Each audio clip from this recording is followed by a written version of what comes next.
We are tWoTcast episode 360. That's a lot. Full circle. No, he didn't. Okay. All right, everyone, shut the f*** up. Let's ready to record. We like to start every show by yelling, "We are tWoTcast." Can you do that with me? On the count of 1, 2, 3, go.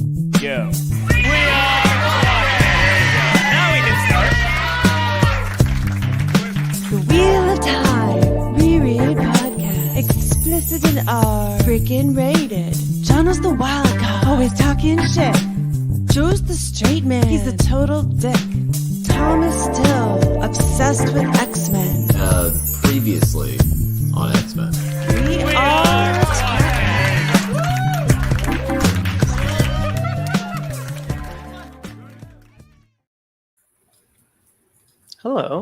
Hello, boys. Hey, what's happening? You're viewing tWoTcast, the Wheel of Time reread podcast. Now covering the Wheel of Time, but with awards. You know? What are butt awards?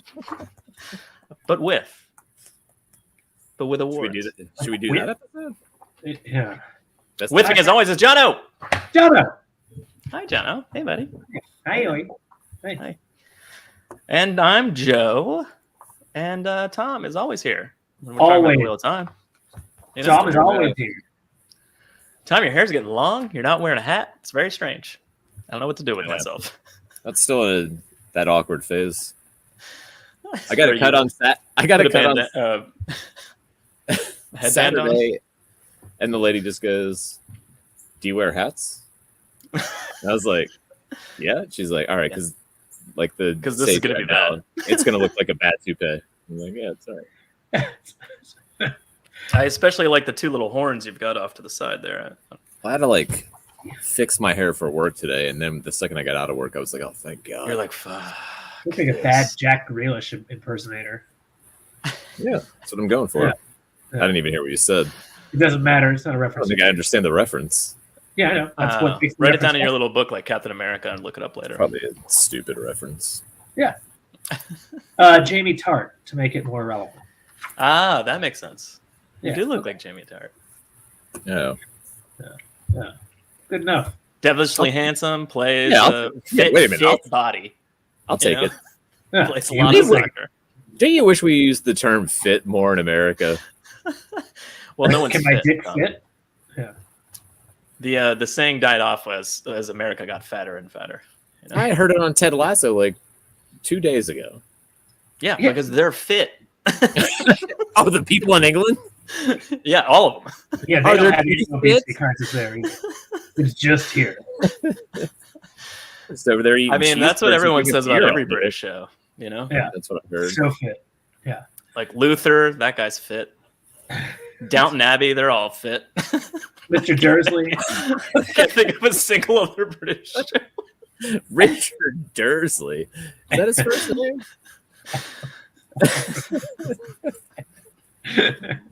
It all comes back Mr. to Dursley Harry Potter. can hike 17 miles in a row. Mr. Dursley can't even try to knock a flying letter out of the air without getting winded. Wada Holocaust here. Good day, good people, and Jono. Study your math. Thank you, Wada Holocaust. Oh, and Wild Man Wyatt's here, of course. Hola, fuckers. You know, that's a good one. Oh, Spanish. Hola. Yeah. Yeah. Multicultural episode. Yeah. We've already hit on British and Spanish of whatever denomination. We need to talk about the Wheel of Time season 2 for a brief moment in time. Yeah, a little bit, just a little Should bit. I grab the Great Hunt? Well, it's also Dragon Reborn theoretically. And whatever the fuck else Rafe was. The Great Dragon Hunt Reborn. The Dragon Cut. The Great Dragon Cunt Reborn. The Dragon's Cunts Reborn. Yeah. Great. Oh, it's a Oh, lady man. dragon. I never knew. So there's some first look images. I'm going to put them up, but we can talk about them for as long or as little as we want to talk about them. Real quick, before we do that, I think we should give a real quick spoiler, not for the show, but for us. We are probably one of the least invested in the show. Not because we don't like it. I'm there. I'm there. Yeah, but I think we have a good range. Yeah, I agree. We have not gone on. Jono's in like barely tolerable. Tom's in borderline hate, and then I'm in like lukewarm to I sort of enjoy that it exists at the very least. That it exists. And have fun. Let's start there. I enjoy that it exists. Okay. Well, and I slightly more enjoy that it exists. I actually kind of like things from the show. But if you're looking for cutting edge, like, yeah, we know what this is, this scene, that, you got the wrong fucking people right here. Not necessarily. I mean, we might know. They're Why just they character images. Why they The made first it looks are animated. not revealing anything, you know? Unless you're de-blurring backgrounds and shit. But I mean, even that. First look like wedding photos. Yeah, basically, yeah. They're just like, here's the characters from last season, just so you remember them in slightly different costumes. Wait, that's what And we'll this start is? it off. All right, let's do it. With Moraine. So that's Leslie Annis. I don't know why you'd say that, but sure. Because she had like a full, like, she's going to be dressed in this, I'm sure, next year. It's because she's always like, Leslie's done a great job of doing the exact same thing that Moraine does in a good way. Also, did you know that Rosamund Pike was going to be Moraine this season? I hadn't heard, no. I did. It's at the bottom. She's really only got like one season left, really. I mean, you know. No, Joe, actually, I've heard that if you cast Rosamund Pike as Moraine, you just make up shit for Moraine to do nonstop. No suspenders. She doesn't need a holster for her wand anymore this season. What do you think a vagina is? So it looks like she's got very wide hips. Or that's the dress, Jono. It's a dress split for riding. Does this look like Moraine to you? No. It doesn't to me. No. But again, unless Moraine somehow found herself in Carrion because they had kind of the hoopy dresses, if I remember correctly. I do think she's wearing the gem. Yeah, it's true, the Cassera. Or from the neck up, sure, but she somehow walked into the foregate, which is very drab. It also looks like she's wearing her colors with like maybe the cut or dress of a place she happens to be in. It doesn't seem like it's like a Moraine dress. It seems like she's like somewhere for an extended period of time and is trying to like kind of blend in or whatever. Well, that's what I'm saying. She's trying to blend in. Because Yeah. I would say compared to the rest of the crowd, she is popping. Well, I mean, they're just pores, Tom. She's blending in with the style of the city, just not with she's blending in with the pores. the level of class of people she's walking by at the moment. All right, next up we have a look at the Sean Chan and I think that was quote unquote the dark one and Loyal in the background.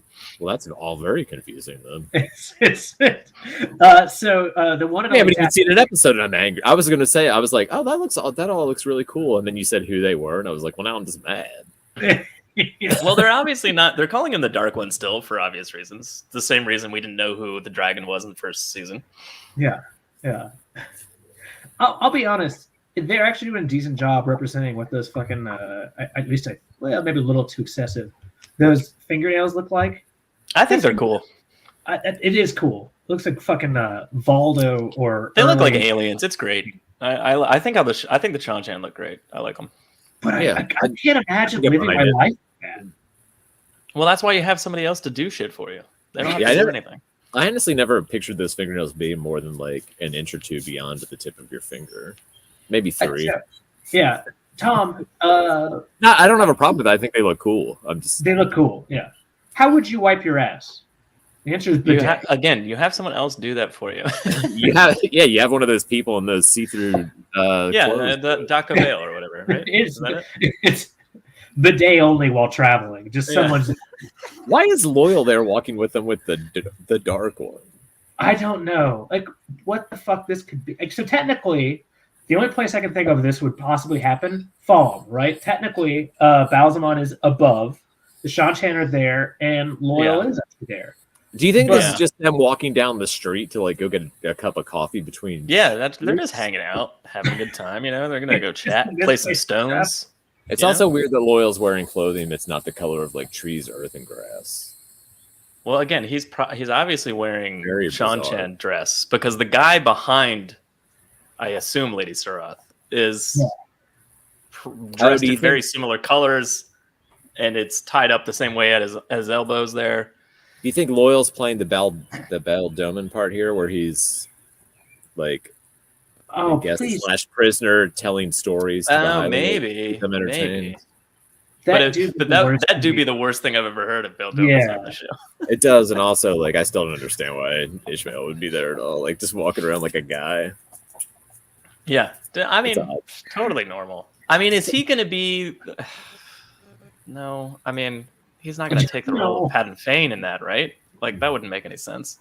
Because they already have Fane, and Fane's actually kind of badass already. So Yeah, I Fane like Fane. I mean, they better not mess up that Fane. Yeah. With Sean Chen. Yeah. Yeah. Otherwise, they got Brandon Sanderson to write. We definitely don't want them to mess up Fane being around for the whole series and then just randomly disappearing at the end. Yeah, exactly. You know, if they get one thing right, it'll be that. It's just about. They won't look at you. It'll just be the same shit Fane storyline. They'd be like, should we fix this? And like, I actually like the way he inexplicably disappears. Oh, I do too. It's very mysterious. Write it in. Here's Matt Coffin, the new Matt Coffin, that is. And he's got a little tear in his eye. I like It's it. weird. It's a weird first look choice. It's showing that he's still sick from the dagger. It's kind of probably just going like, hey, look, it's sort of similar to the other guy. Yeah. You know what I mean? Like, I don't know. I'm fine with it. He looks good as the character. Because when they first cast him, I was like, he looks a little too clean. But, I mean, he's trying to match the look of Barney, probably. So, Joe, when you said I like it, keep it in, all I could think of was Key and Peele and Gremlins 2. And now that's how I feel about the entire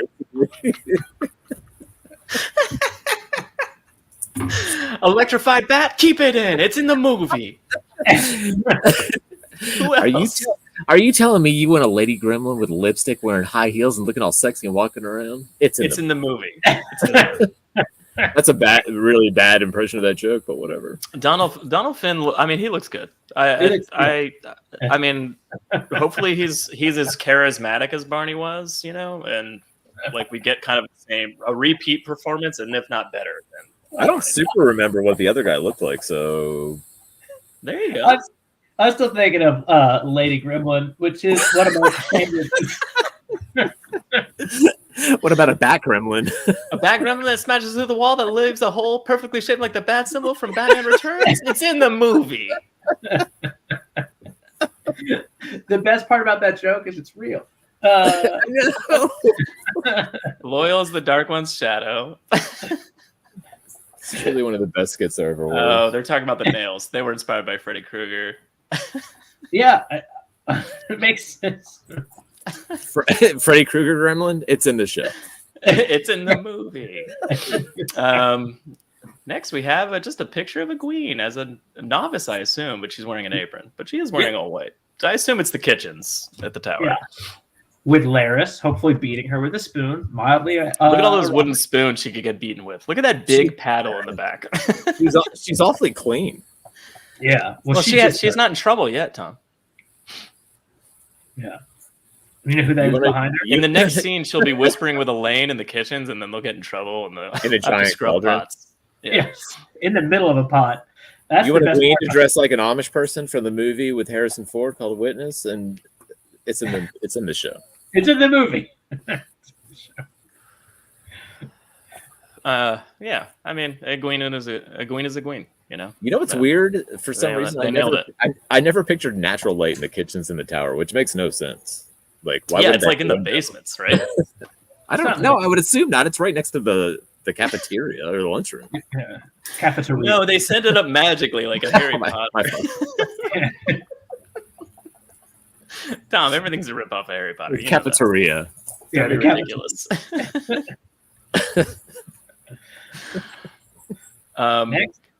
Next, we have Elayne Mandragoran. Jono just made me think of Parmesan cheese. I mean, Lan looks badass as usual. Yeah, it looks fantastic. I think, but you know what's even like? I think it's weird he's in all black. Is he? I mean, it's kind of. Is it black? All blackish. Grayish, blackish. Yeah, it's black. Yeah, you're right. I mean, I don't know. What's wrong with that? I don't know. I don't give a shit. I've never pictured him. I've never. I mean, you know, it's weird to think of a Borderlander wearing all black and a black cloak, riding a black horse, just rolling around like this is normal. That's yeah. Yeah, he Unless, did wear of course- like a green color, and Yeah, man, I it's really usually, wish they. I mean, I understand why they didn't, but I really wish they had done water cloaks. Yeah, fan What cloth if- would have cost $1 billion in CGI. I would assume. What if that is his water cloak? He had just been leaning all over Mandarb and is just sitting up, so it hasn't had time to change color. He looks was just amazing. galloping really quickly, so his cloak was like draped around the horse. Yeah. I don't know why couldn't they like green screen the just cloaks of green screen and then just blur the background, blur whatever see through happens. The funny thing is, whenever they describe that fading into the background or like it working the way that it does, like people are just like, man, that's weird. When in reality, like especially like in the Two Rivers when he first shows up, everybody'd be like, what the fuck is that? Yeah, I know. Yeah, that'd be Maybe so, again. It either works subtly enough where like it's not really that big of a deal and it's a waste of their time and money for CGI, or it works so well that it would be like it would stand out so like prominently anywhere they fucking went. And it doesn't make any real sense, really. What if everybody in this world thinks it's magic, and then in reality, Robert Jordan's like, it's just camouflage. It's just camouflage. It's just a camo jacket. Yeah, That's all it ever was. Yep. That's it. Just a camo jacket. It's out. Niniave! Just in there in He looks great. Night shirt. Is that some sort of accepted test situation? I'm thinking, I guess, because she's in a cave. Yeah. because she's usually very clothed in the show, so like I assume if she's this stripped down, and that upset looking, it's not with Lan. Yeah, agreed. And again, so like the stuff underneath the tower where it's like hewn into the bedrock has that kind of like cave-like feel, even though it's actually still, obviously part of the structure. But so yeah, that's exactly what this feels like to me. It's just deep into the Vagina Island. Yeah, just so deep into that Vagina Island. Like, actually, if you look, so kind of like she's gone past that kind of first wall, and so it's kind of this. I don't know what you kind of do it. There's a little arc to the left or to the right. It's a very narrow tube. It looks like they just told her she's got to go through the rings naked. And she's like, son of a bitch. In front of all of you? You're like, excuse me, pervert? I don't even know you. Next up, good old Randall Thor. Yosha. That's a good He little, told him he needed to be naked too. it's a good aisle looking thing. Yeah, he looks cool. He looks like he's in the waist, possibly. And, Elayne, I enjoy it. It looks awesome. Presumably, right, Tom? That's how you pronounce that, presumably? Yeah. Yeah, definitely. I forgot he wears the sword on his back. Yeah. You're right. It should be weight. Maybe he's like taking after Lan in that respect. He wore it on his waist in the first season, didn't he? All right, I wasn't sure. That's why I like kind of hesitated when I said that. I think that's new. I think that's pretty new scenario. So Could be wrong. I don't have enough knowledge to say how I feel about this. Like, to me, it doesn't look like the stitching being so obvious. Whatever. I guess why not? But like, Are we going to dig into wardrobe? yeah, a little bit. Like the That's all there is. That's all there is in this picture, Tom. Yeah, the stitching. I don't know. It just doesn't feel like what you would see. And then he's got like the high necked, like looks like a white shirt underneath him. I mean, this might be foam. Honestly, this might not be the ideal waist. It has to be like it doesn't have like the assumption we all have is that he's going to be in the waist. It could be the stone. Yeah, maybe. Interesting. I mean, that's Yeah, a it lot could of be in rock. Tier, about to sneak into crawl up the side of a giant fortress that better look like Stone Mountain, Georgia. Well, he's in a practice yard somewhere because that definitely looks like a thing that you would either hit. There's definitely a chair tipped over in the background there. I don't know. If Maybe it's like a fight's about to break out and a bunch of town people just scurried away. If a security guard at the stone misses this guy, he's got a real Unabomber vibe. That guy? No, he's good. Let him through. Yeah. I gave him an ocular pat down. Oh shit! So you know it's safe. Last but not least, Avienda, which is just fucking awesome. Yeah, and Baron, which he's looking good. I really hope they go full GoldenEye all the time. Yeah, but I'm okay with it right now. Are they going to get his hair longer and beard longer? Or actually, he so. shouldn't even have the beard yet, should he? It should be not until he meets Phil. That is correct. I mean, he's had a beard since they aged them up in the first season, though. So I mean, like, it's not that weird that he's. You act like he grew the beard because he became a man. He did. Yeah, after he killed his I'm wife. a man now. Yeah. We're a man. Can we focus on this guy in the background and his expression? Yeah. He's checking really? out Baron's ass real hard. Wildman Wyatt, why is he wearing his sword on his back? So Great we're going to question. talk about that. Yeah, it's a great question, Wildman Wyatt. The background matches the scene with Turok. Maybe the stitching of the cloak he's wearing doesn't allow for a hip sword. That's how the IEO got rid of worried about swords. Just make sure he can't carry it like this. Too many. The scenes match up: overhead courtyard, then Rand, and then Turok drawing a sword. Okay. So again, that's the thing is these people actually read stuff and look at, or not read, but look at stuff as opposed to making drunken half guesses on our own show live. I can tell you right now, when season 2 starts, I'm going to rage like the fury. At any rate, I think she looks awesome. I can't wait to see her chuck that spear into someone's throat. And I'm really concerned that Perrin doesn't have a weapon. I feel like he's playing the role of Aram in season 1 at the end, and I'm like, I don't understand why he's doing this. Yeah, you better more rage and blood and axe using it at this stage of his life. Does it look to you as like Perrin's about to accidentally walk into that knife right on his dick? Like he looks like he's in motion, and she's just standing there, just like. I mean, if she had that knife reversed, underhanded, it would be pointing right at his dick. I don't know why, but the sound that came to me was Marv when he walks out. Yeah. Just a little nick on the testicle, just a little one. I mean, the forward motion of her body is going to bring that knife backwards right into his dick. I'm obsessed with the guy in the background.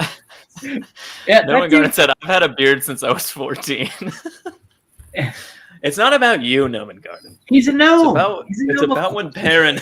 It's about when Perrin got his beard. 14 seems right for a gnome. Yeah. All right. Well, that's been our discussion of season 2 first looks from Entertainment Weekly. I'm excited. I'm excited just for a season to happen. So again, I'll do all the caveats and dumbest shit that I can always do. I love we the do them all. But also, I think it's nothing funnier than Entertainment Weekly is what's showing me Wheel of Time. Yeah, it's very bizarre. I mean, it's just a weird, But I love it. I wish they had first dibs. Yeah, I hope I like it. I really hope I like it. It should be like nerdplanet.org, and it should be airing on Sci-Fi at 2 a.m. And instead of Entertainment Weekly at an Amazon Prime show. That's weird. It's so fucking weird. I'm gonna go ahead and give that first look 7 out of 10 Billy Zanes. Okay. I mean, things look good. It's only the one photo that really was like, I can't even put this pretzel to I can't twist it around in my head enough to make this make sense without being angry. Yeah. Loyal on the Shanchan and the Dark one. I'm like, oh my god. All right. Joe. Rest of it looks good. Everybody looks good. What, Jono? Can you get the graphic for the Billy Zane number, or you don't have it? Oh no, I don't have that. That's 0 out of 10 Billy Zanes. Right now. 0 out of 10 Billy Zanes. Yeah. My God. I've been working on a new one, that moves and does 0 out of 10 Billy Zanes for not having the graphic. Yeah, that's exactly right. Yeah. What do you give the first look?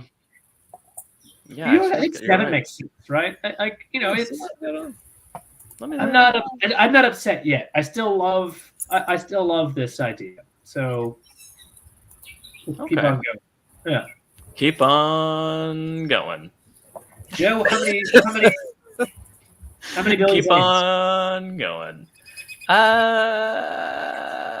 6 Billy Zanes. There's a lot of question marks in those images that I don't feel comfortable with. Has it been a long time since season 1 came out?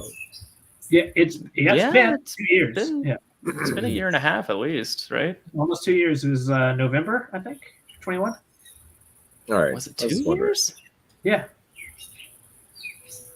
Was there such a crushing tidal wave of critical and public support that they were just like, well, we need to take our time and really get this right? Or like, No, I think it was COVID slowed season 1 down and season 2. Yeah, I don't know if you heard about COVID.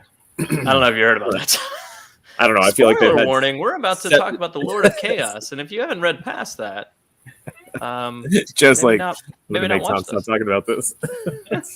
Oh no, I don't care.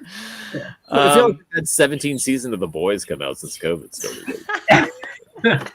No special This effects. is our episode covering the tWoTties, the Wheel of Time Awards, featuring the Lord of Chaos, starting right now.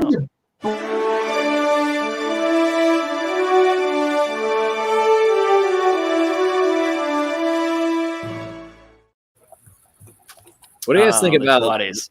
We're gonna kind of plow through the first few awards because we did other stuff. Yeah. Okay. Yeah. Yeah, Sure. we'll see. We'll see. Does everybody know what the tWoTties are? Are we explaining it again? Well, the tWoTties, Tom, are the Wheel of Time Awards, looking at each book as if it was a movie, I guess, and giving awards out for certain characters or instances in the books that we really like. It's a way for us to re-examine the series as a whole through the eyes of A awards. different lens. What if I need everybody to watch this regularly to be like, you guys don't have to keep doing this. Like, Yeah, let stop us know. it. Yeah, stop doing that. And I also, if this is your first show, I need to know, number one, why, and number two, did this explanation help you? All right, let's get to the first award. What is it? What is it?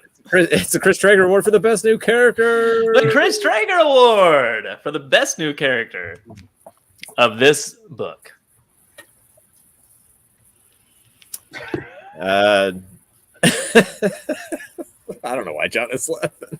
I laugh because He was laughing at silence, but I was smoking. So. the thing goes on literally 1 second too far. We're like, Chris Traeger Award for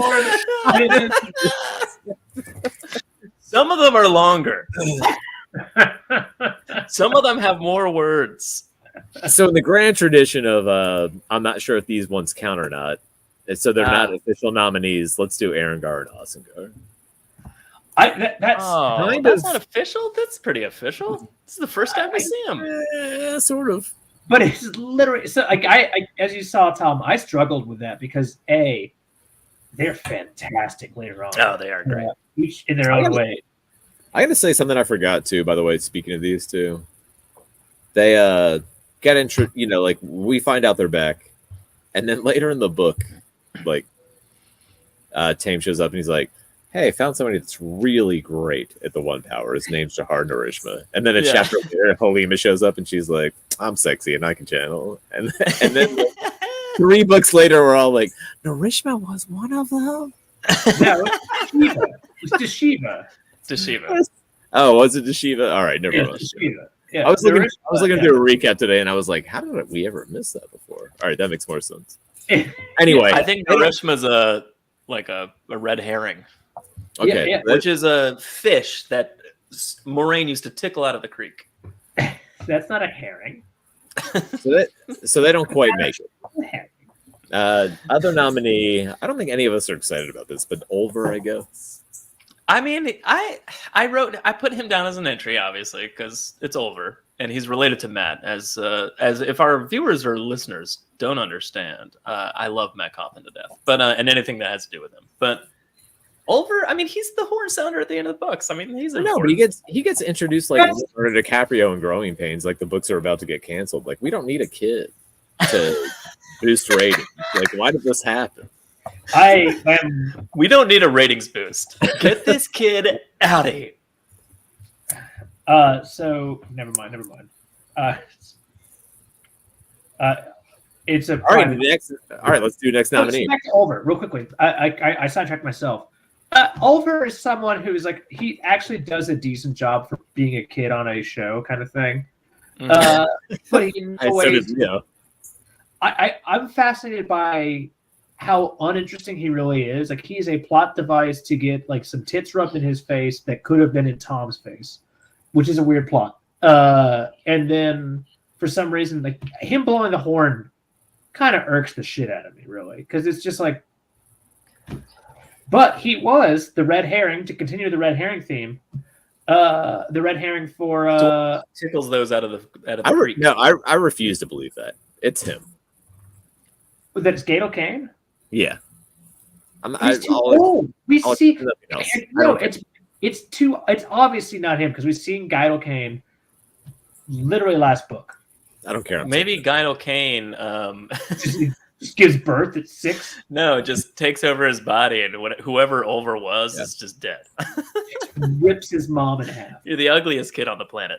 Yeah, maybe he died too along early, and got body snatched.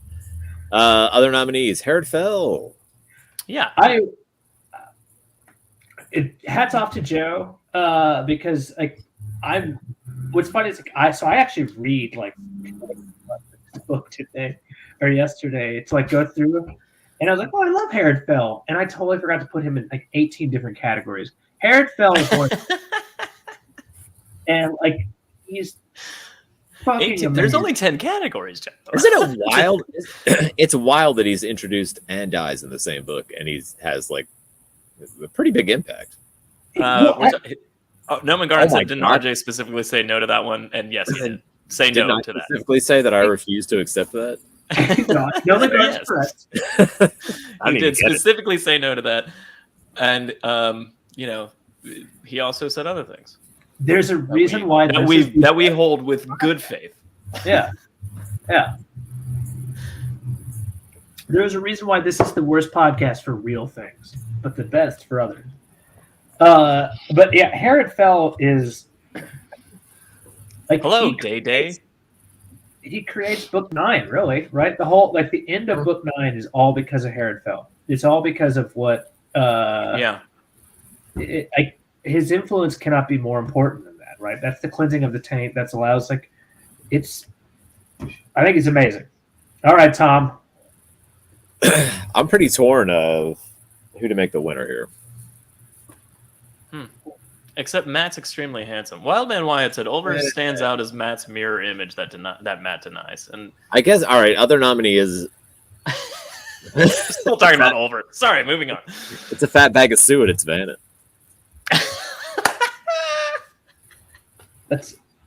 Vanna's great. He's fantastic. I didn't know it was his first appearance. I only delve into the books so much for one of these. But I mean, but Vanna, I love Vanna. I can't wait to hear the winner because I love Vanna. Well, he's a fat bag of sausage just rolling around on a horse. And we don't have time to dig into every nominee. We got to move. Our winner it's Mazrim Tame. Yeah. I mean, bravo. Does that man crush it out with the second he walks on the camera, or what? He's like, hello. Am I a dark friend? We don't know. Probably. Real Al Pacino vibe happening every time he comes in the scene. Yeah, chewing all the scenery. He just eats it up. He just chews it all up. He eats it, spits it out. It bothers me. So he's announced chapter 1, walks in chapter 2. It's that fucking fast. It bothers me really that he's not really appreciated more, both as is good and bad, because he's probably the worst villain the entire series. He's just so clearly bad. But also, I love how he can just hide it. Down, crazy man! I love that he can just hide it plain as day. He's just I'm definitely a villain. Don't look in this room over here. And then they don't look in it, and he's like, okay, gotcha. Yeah, he didn't tell you not to. Gotcha. Yeah. But is there any? I literally just gave that speech about it having a pure Germany 5 minutes ago. What's going on? Is there any character, including the Forsaken, that does more to harm Rand, that does more to aid the Dark One? Literally, besides maybe Ishamael, who created the fucking Black Ajah. Well, you could argue that everything that Tame does is basically at the orders of Demandred. Maybe. Or you can argue that it is Demandred. What are you going to do now, Robert Jordan? You can't argue now. He's dead. I mean, should have been is the key. But like, yeah. So anyway, next song. Next category. That would be the name of the category I forgot because I keep calling it the Hake Rape Award for the best sexual moment. It's the best Triple X moment, Vin Diesel of all. No, it's not even that. No, it's the best dicey sexual situation. God, there we go. Dicey. It's not the best. It's the best sexual moment. What turned you on the most? You know, when you're reading pages of black and white print on white. You know. I'm going to give honorable mention, but I refuse to make it a nominee because it was so fucking annoying to the Perrin-Failed Barrelane Triangle. Because you guys both said it, but it's not. I mean, I just find Barrelane in theory very attractive. That's true. Just her existence would have been a great. And I mean, if she's trying to throw herself at a man, like I'm into it. You know. Yeah, I'm with Joe, and I also think that it's never not funny to mention Perrin can smell vagina. He can. Your actual nominees are Semrich making that guy jerk off by not even jerking off. I forgot about that. How is that not number one? Well, there was only one thing all three of us. It's a very dicey sexual situation. Random men. It gets weird. Oh yeah, when she's sitting on his lap. Yeah. I mean, it's like when you when you've never kissed a girl and you're just like, let's just press our cheeks together all day long until eventually we're making out on the throne. There's that all right, other nominee, there's that one MILF that Fane I think screws with like a black penis after he kills her kid. It's really that is a dicey. That's on the other end. That's on the dicey. Horrible. I mean, it's a hate rape award. It's not a hate rape award. It's a hate rape award That's for a sexual moment of the book. Situation. That's not the best moment at all. It's horrifying. Well, that's not the best. It's not the winner. You don't remember? Like, the winner's also like vaguely rapey in the weird way. So when this nominee comes up, like everyone in the crowd is just like, yeah, it's not that one. It's not that one. Hayden Pane's inner monologue for that is just like, I'm pretty charming, and this bitch is gonna have to make me do this. Like that's literally it's just like oh, it's horrifying. It's bad. Yeah. And like her kid's gibbering at the fucking side because he turned her retarded. Like, hi, brother Dan. Yeah. I'm assuming I'm sexy. Tom is sexies, and Jono is sup. I'm sad I didn't make that the winner. Now that you guys, I'm all in on that. I almost put the Trolloc nightmare that all the dates that I get trapped in, and I was like, oh, that's hot torture porn. If there was a squid Trolloc, some tentacle hentai porn. Look, I don't know what's going on with that vibrating bell, but something. The winner is it's like weirdly rapey, but not rapey. It's a Gwen and Gwen having sex in the dream. Like that's weird. I mean, it's kind of rapey. In a good way? Neither of them are consenting. But they are. But they aren't. They are in Gwen's dream, and he's not at fault for dreaming about it. But yeah, that's exactly right. He gets pulled in physically into that dream, and it's like she doesn't want to be there. But then when she's in the dream, she assumes the role of like his dream. Yeah, but when she's in the dream, like she's not. I don't know. There's a massive lack of consent on both sides. Tell a friend and sigh. I'll tell you what. Nailed it. I love, like, today's parlance is so different than even like 10, 15, 20 years ago. And I'm not, I telerandom part of that. But, like, it's such a weird thing, right? At that time, like, she entered his dream and then they had some great sex. Am I right? And now you're like, but did she mean to? She was kind of like drawn in by the force of his love. And it's just like, well, this is way different. It's a weird time. I don't actually believe any of it. Yeah, well, I'm fully on board of my theory from a million years ago that Egwene didn't like Gawain until she got pulled into that dream. She was always for Galen. She always liked Galen more. And then she was like, and then when she got pulled, the wise ones like literally warn her, like if you go into a dream, it'll fuck you up, like kind of thing. Like it'll mess with your brain.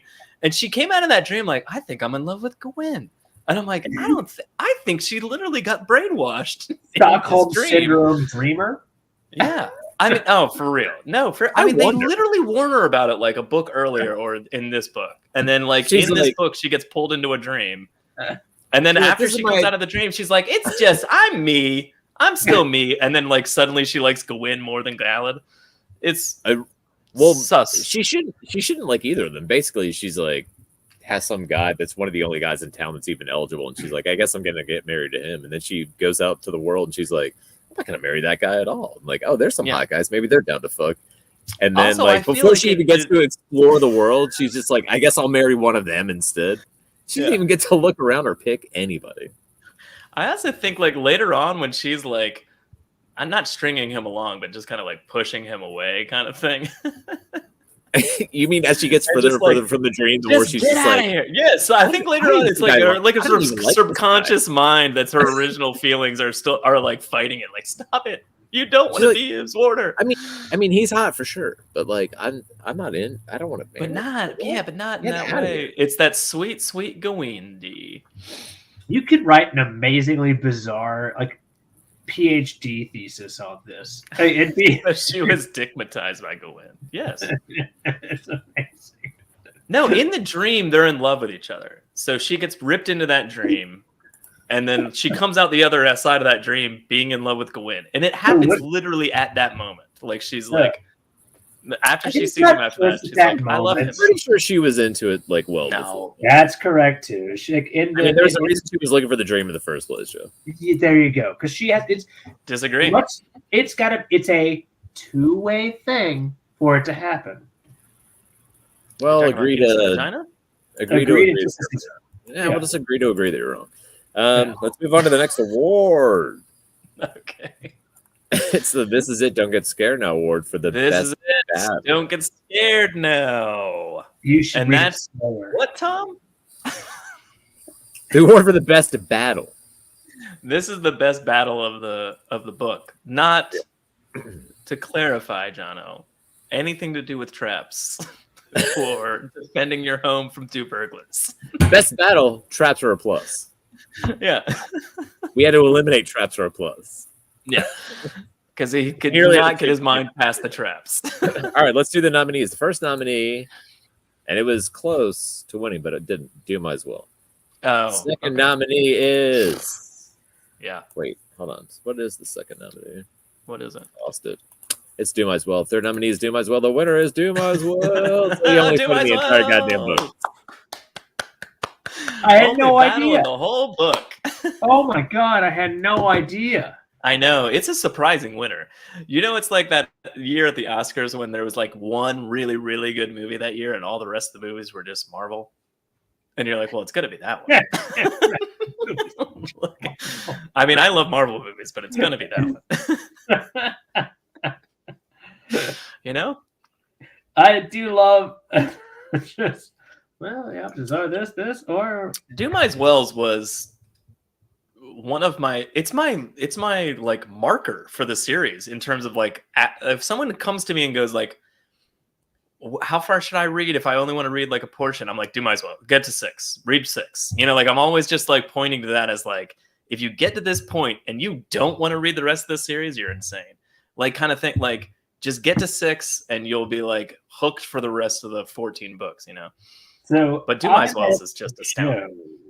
I met Joe fucking literally 20 years ago, by the way. Happy 2-decade yeah, happy anniversary, my friend. When Joe was my boss at a pizza restaurant. And yeah, that's true. Joe had fucking nerd had a book open and I recognized the little wheel. And I was like, oh shit, you read it all the time? And went from we work together kind of thing to a small budding friendship that'll go nowhere. And I still remember this for years and years and years. Because that was 2023, so book 9 was out, but I don't think book 10 was yet. Maybe but Joe was always. I was rereading them, and as we used to do back in that day, was to like reread the whole series as the next book was like kind of approaching. Yeah. But every time it was always do my wells. I mean, it's like in my, and we've talked about this on this podcast before, but in my brain, Rand in a box is like 300 pages of torture for the reader, and in reality, it's like 50 or 60 pages. It's so short, but it's like such a apparently we're like every reader is Rand because it's like such an outsized memory. Because like, to me, like book 6, and it doesn't hurt that the whole thing looks like Rand just busted out, looking very nice and bizarrely well shaven and clean. I mean, just busted out. That's how I look after I've been beaten and put in a box for 30 days. I don't know about you. Yeah, but again, I just put out looking like a goddamn romance novel. Yeah, it's just shirt flowing and billowing in the wind. Yeah, amazingly coiffed hair. You should see Min's vagina. Not looking upset or channeling it anyway. Amazingly coiffed. What do you think that Aes Sedai kneeling in front of him is? What's kneeling in front of him? There's an Aes Sedai. She's got like a Aes Sedai shawl on, sort of. Yeah, I get that, but I always just assume because it doesn't make sense. It's got to be one of the ones that like get stilled or swear fealty to him, right? Probably, yeah. You know what? I don't want to do that. I've always liked like none of it makes sense, right? Why is there a fucking drag car in the background? No, I don't know. Like honestly, probably the most like realistic part of this. What was Daryl K. Sweet doing at any given point in time? We're supposed to combine all the elements in the book into one big piece for the cover and not depict a specific scene. Yeah, that scene is when Aviendha is crying to Elayne about what she did with Rand, combined with Rand breaking out of the box, smashed into one. Probably the best part about it is these flaming wagons that really seem like they are part of Dumai's Wells. Like that's really it. Like that's the best part. All right. I was playing around with I do want to show you this. I was playing I'm an artist, if everyone doesn't know that, but I play around with Photoshop, and they have this content. They have the AI generated fill like addition to we know. Yeah, to Photoshop now. So this is the ebook cover for book 6, which is way better than the actual cover, and it's the Aiel facing off against the Ashman, and yeah, it's amazing. I just playing around with it today for fun. I just randomly made this when I was like, I mean, that's pretty fucking cool, isn't it? Like you can just like, oh, I'm just gonna take this painting and add more to it. Now it's a poster. But anyway, I've always loved that depiction of Dumai's Wells. Like it's one of my most favorite of the ebook covers. That one, there was multiple artists that did it, so it wasn't just Daryl K. Sweet. And then also that book 6 cover was like this huge, long, like 8-foot, 9-foot long painting. It was really astounding to see in real life, but it was just specifically that painting of that book. It was just like, bravo, you fucking nailed it. Like Perrin and Perrin and Loyal in the background just hacking down Shido while the Ashman just ripped them to shreds and fire. Compared to Man's novel Rand is like night and day. Florence night and day. Dumai's Wells. Amazing battle, loved it. One of the best in the entire book. Moving on to the next award. Here we are. Okay, sure. All right, I was waiting for you guys to say something. It's the Dumbledore Award for the best Gandalf. Oh, the Dumbledore. Here's where I realized I missed it. Oh, the Dumbledore Award for the best Gandalf. And here's the 10 seconds too long. Yeah. Joe's gone. I need more alcohol.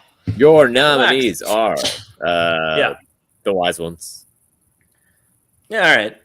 They teach people things like all the time. It's exhausting. I mean, it's like they're gonna be there every time.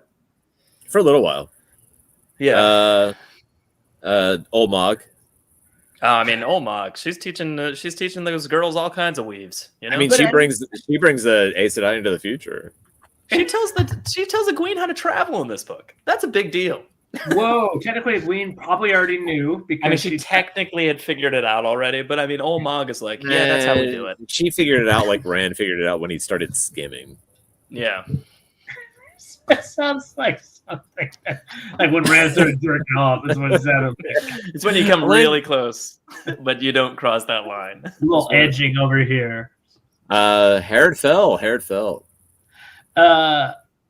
I'll be honest. Yeah. So I mean, Herod fell as a mentor. He's barely in the book, but he's so significant and upsets Min and Rand so much at his death that and it reverberates throughout the rest of the series that I'm like, clearly he was beloved. But I mean, he does a perfect Dumbledore Gandalf. He comes in, tells everybody everything. He knows too much. They have to kill him. One out. Oh, Nomadguard says she tells Egwene wrong. Does she? I don't remember that. Yeah. So she tries to. She tries to tell him about. I think she does. Does she do what the men did? She tells her wrong, and then Egwene's like, "Oh, so not like this." Yeah. And then she's like, "Oh shit, I just got busted." He's like, "You better never lie to me again and tell me everything." She's like, "I will, Elayne," and that's how that scene went in a 1980s sitcom. You should play. You should have some sort of radio play. Oh my god! Just let me do the audiobooks. Yeah, and that's how that. We should have your own version of the audiobooks where you just go, and that's how that scene plays out.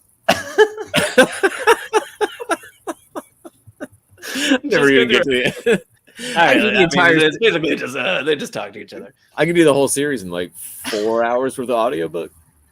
My friend, I don't know. You get it. I mean, you guys know of my friend Spooner, but another friend of mine does an impression of him that I love to death, and he just goes, he swirls a wine glass in his hand. He goes this, and he goes, I don't know, Ender's Game. It's just a bunch of little kids play video games, save the world. It's my favorite thing he ever does. Anyway, yeah, Tom, you should do that. All right, I will. The winner for best Dumbledore, the Dumbledore Award for best Gandalf, Master from Tate. Oh, I mean, God damn! You guys didn't even nominate him. He taught everyone how to kill everybody. I put him too much. I put him in too many entries. I was like, I'm not gonna do it. What's funny is I was sitting here thinking, to me, I'm thinking of big fucking like the educator for the mentor for our main characters, and I'm like, Varen? No. I mean, the mentor role doesn't necessarily have to be, Well, I get that, and then what's funny is I read your entry with Herod Fell, and I was like, Herod Fell should win. I was just disappointed in myself. Herod Fell should win. Well, I mean, he lost, Jono. It's Mazrim Day. Herod Fell should win. All right, next category, boys. Oh, that would be the fucking classic Elayne, the fucking classic Elayne award for Elaine's worst moment. This is classic Elayne. Classic. So I like that your title just says classic Elayne. I mean, what else would you do? It's just classic Elayne. Yeah. There's no explanation necessary. Number one nominee. Yes. Everything she does with Min and Avienda. I just combined. Yeah, it's obnoxious, and I hate it. It's pretty bad. It's not the worst. Like that to me, it doesn't bother me as much as other things. Well, I mean, I want to go to Camelin. Let me talk to Min about it. So maybe that's her. I want to stab Avienda. All of it. It's all. Okay, all right. That's not fair because the I want to go to Camelin thing isn't just to Min and Elayne. It's to Min and Avienda. It's also there's only 3 nominees and 1 winner. I got to bake it all in. I gotta bake it all in together. It's the Min and Avienda and Elayne mixing it up. She's got a small kernel of, you know what? You're actually the best person to go there because you do know the politics. You are the queen, and that restores something. But the whole thing is enshrouded in cream pie because that's all she wants. So I didn't know that was her. I didn't know that was her kink. She's pregnant way later. We didn't finish this. Hey, Joe, the best section of the cream pie. I guess, yeah, it's enshrouded in cream pie. So yeah, that's my number one.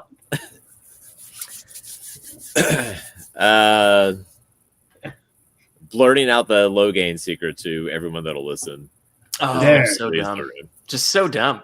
Stupid bent. So dumb. Literally You told- stupid bit. Tell Sheriam only. Oh, okay, I'll run into Sheriam's room and yell about it. No. Yeah, No. good job. All right, here's a twist. Our other nominee is existing. Oh, not the winner.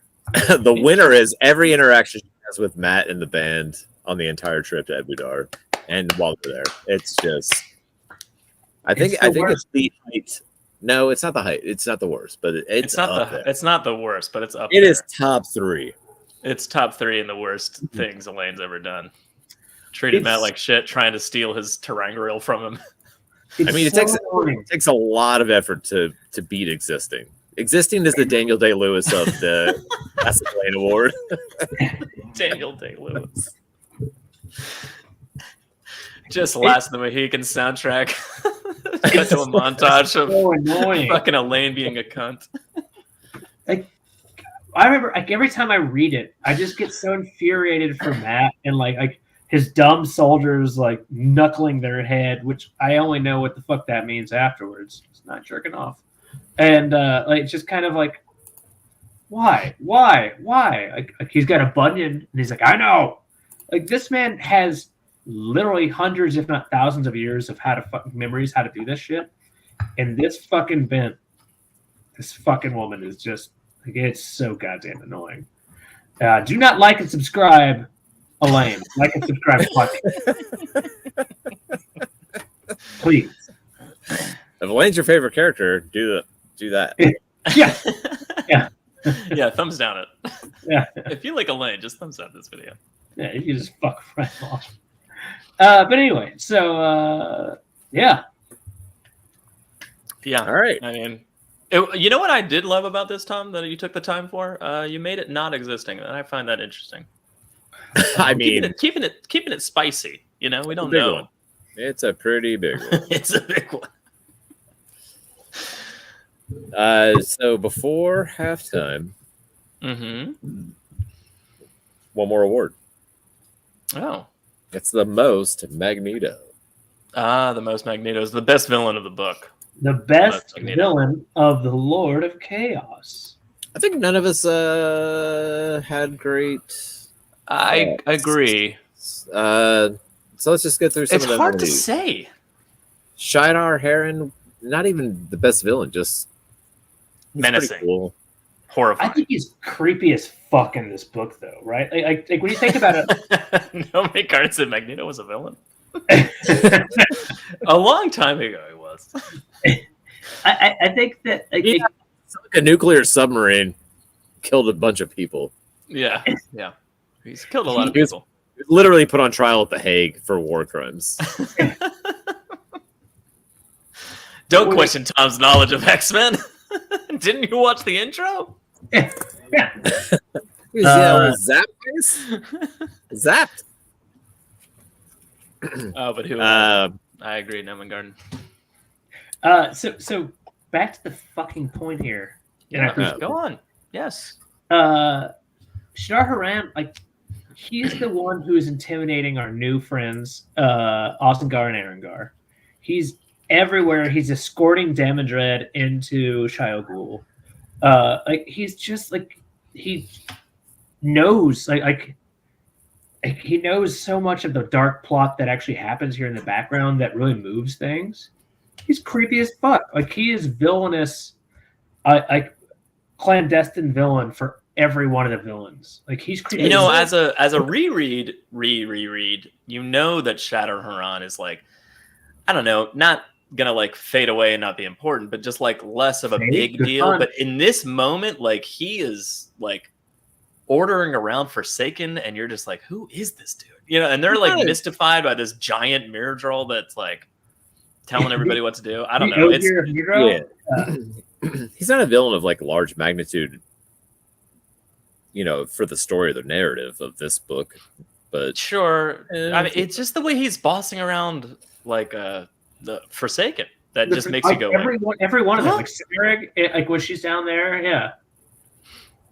all right. So next nominee, probably is literally the most Magneto, but didn't win is Demandred. Yeah, he's He's very kind of the Magneto in this Magneto of the story. I would agree with him not winning though, just because he like dips in at the beginning and has like a little This meeting, book. and then he dips in at the end, and he has like he goes to Shio Gul, and there's not like a whole lot. Like he's mysterious, he's not here, and technically he's spinning this whole web. I will say in the prologue, not the on Dark One's like, "Hey, let me tell you a secret," and we don't get to hear the secret, and then he just starts laughing, and then we get this book, and like a lot of shit happens and bad shit, and then in the epilogue, it's him again, and he's like, "Hey, didn't I do a great job?" And I was like, "So you did you do all of this? We don't know. You're responsible for all this?" Because obviously he's tame. Whoop. And then he changed that later, you know? No, we didn't. He did. I mean, he ordered, I don't know, lots of it. I assume. Anyway, your next nominee for Best Villain, it's Alana. That's rapey. Oh.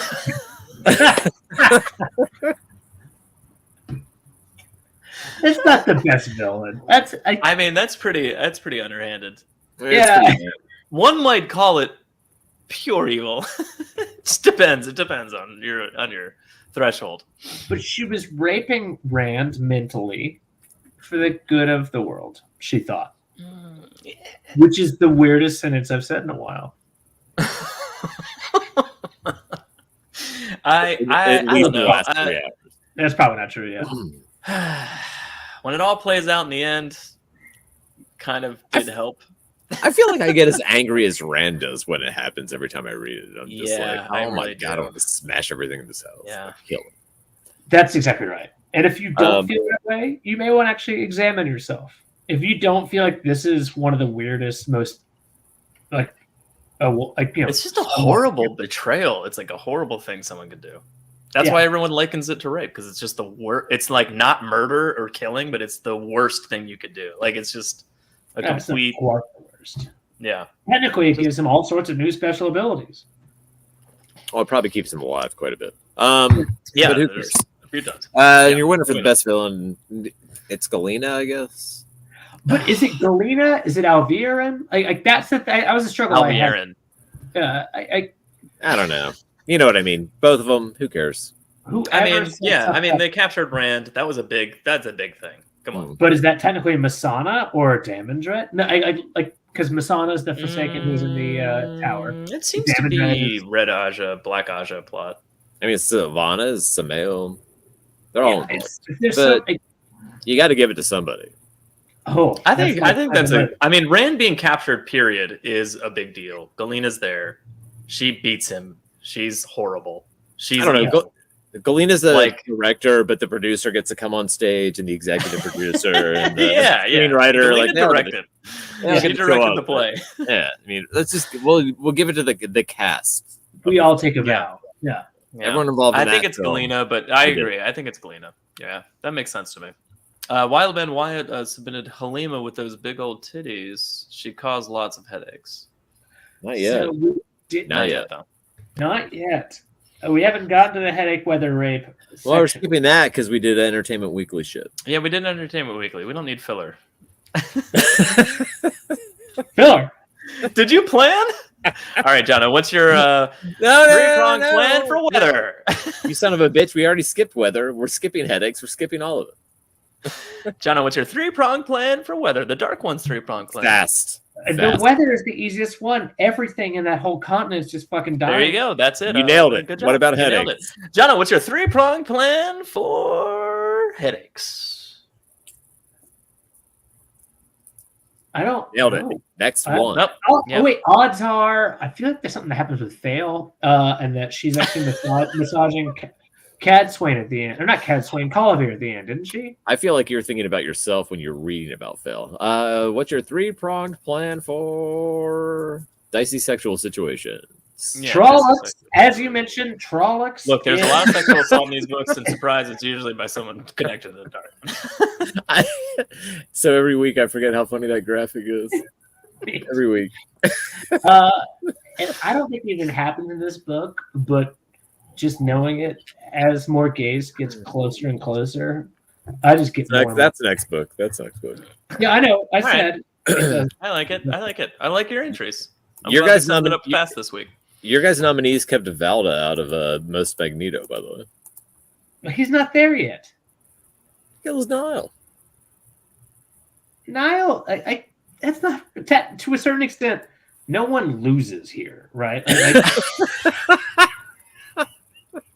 It's a evil institution killing the evil. Yeah, but you have one guy that's like fake evil, but a little deluded just because he wants to push his position of power, and then he's murdered by someone that's a fucking zealot lunatic that takes his place. Like, that's real bad. I don't even know I put Pedro Nile because of his manipulation of Morghese in the situation and her signing documents to like let him bring Whitefoot in the kingdom. That's very Magneto chess style villainy.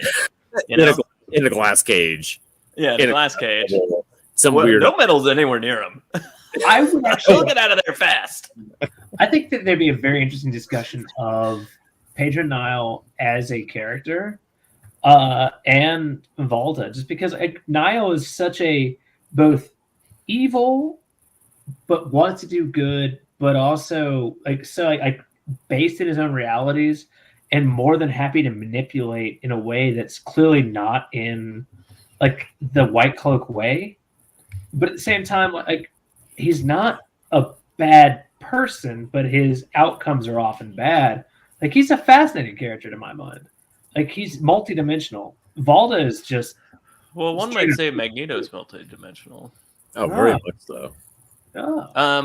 I don't know. If there's the most Magneto for this entire book series, I would put Pedro Nile in the top 3, easy. Really? Yeah. He's very much like Magneto. Okay, we got to define most Magneto. But not best villain. Yeah. Anyway, that's just the name of the category. Well, you'd have to pick the villains that think they're the actual hero of their own story. Which not a ton of these bad guys do. Actually, all of them do. Well, okay, so... Savannah, Carlotta. Holy shit, we've got ourselves a 15th, 16th... A little cookie cutter, some of them. Yeah. It's halftime. There's only 4 awards left.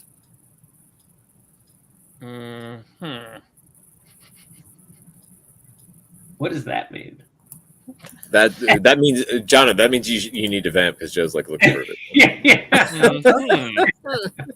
Just like, I might agree. It might be halftime. What do you guys think? It might be. Who are literally Jono, who are literally the best villains of the book? Like again, Tom, do me a favor. Describe legitimate motivation. So legitimate motivation. There's first off both. So I think that Ishamael, whatever you want to call him, Elayne Moore and Tedranai, is both the worst and best villain for the simple fact that like he 100% has jumped into this like nihilistic belief that, well, there's no way out of this. Supposedly, right? So therefore, let's find a way out of it that's just getting the fuck out of here, right? I think some of the best villains are the ones that aren't dark friends. Like, I don't disagree. Is Nile is literally thinks she's doing the right thing the entire time, like a lunatic. Alida. Oh fuck yeah! No, Alida's amazing. She is such a fucking bitch, and yet, like when everyone was like, she's not a dark friend, like no, she's what happens when you just take yourself a little too seriously, a little too far, and yeah, want to build a palace. Yeah.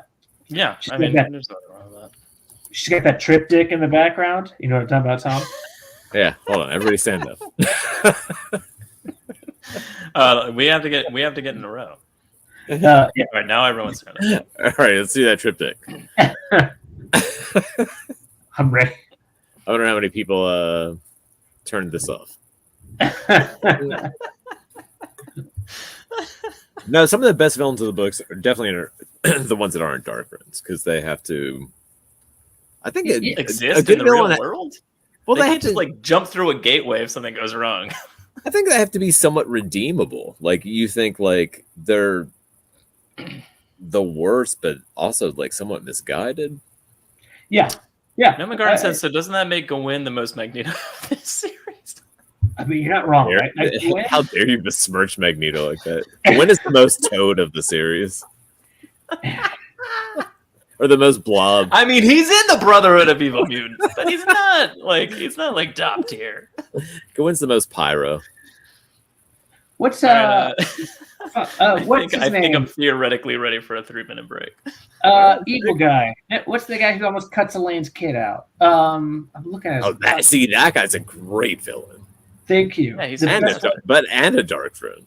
yeah. But also that's, just evil. yeah. You said, I mean, the common thread between both Niall and Elida is Fane, right? So doesn't that make him the best villain? That's an interesting. Weird. He's But right. I didn't agreed. want that. I mean, I love Fane as a villain. He's by far my favorite. I don't think they wrote him well at the end. But do we then concede that like so many of the bad guys in this book wouldn't actually be bad if it wasn't for Matt picking up that dagger and Fane walking around, bumping into people? Like, would they have otherwise? They've. I don't think it was Fane when the Then we daggers can- influence then we- necessarily. or we I think can- it's him like whispering in their ears. But Like- so Tom's point is both wrong and right. Right. The idea is that Fane's Mhm. presence has, kind of given them like, Yeah, we massive- would assume Changed them. were not for him, Niall and Elida would be like wonderful people and handing out flowers to everybody. Well, we know they would be. Elida she did love flowers. Let's not. Like, I use this theory though. She did love that.